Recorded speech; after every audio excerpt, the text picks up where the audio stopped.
nhưng bao rong do kẻ ru nô non chơi ở chỉ mua lại vì chỉ ra khờ nơi có rong ở đâu có bông lúa của mua nô non do kẻ ru thiết chua có thiết tao tàn đời của mù tu cụ lúa của sa thọ gì ở chỉ thọ có ra gì để chỉ thọ có mù rong em muốn chỉ tu lúa có mò có lúa nên lời ya bị xua chua thọ có mua lúa xua lúa sao ở lúa nên đâu của mua vì tiêu của chính lúa có hình mình lên một tu nên của lúa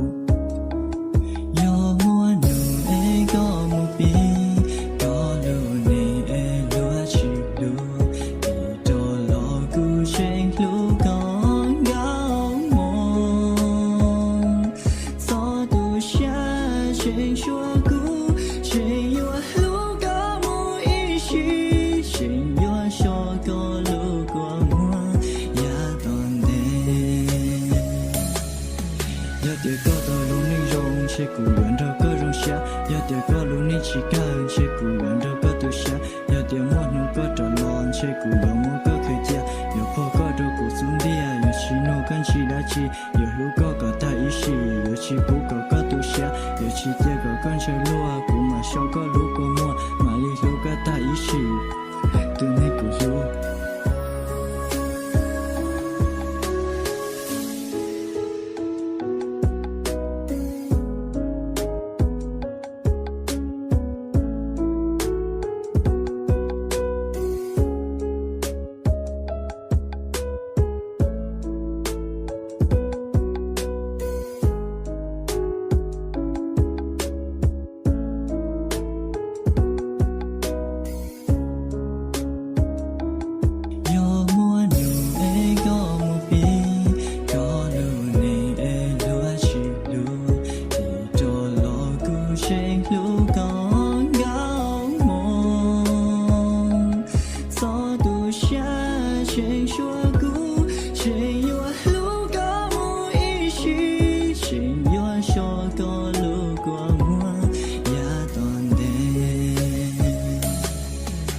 Tiếng mưa có xuống mò, giờ tụi nhau học của lúc xa giờ ở theo một bề chơi tiền, lo của giờ lúc có lý nông giờ chỉ của cờ con chơi lúa, giờ chỉ chơi có bóng của mua vì chơi có giờ cũng lúc xa thế vì có giờ tụi của lúa vì của trình lên đâu có hình mê lên ngồi tụi nên của lúa giờ một nỗi ước trở xin riêng cho trong tiền của trình giờ có tụi của mong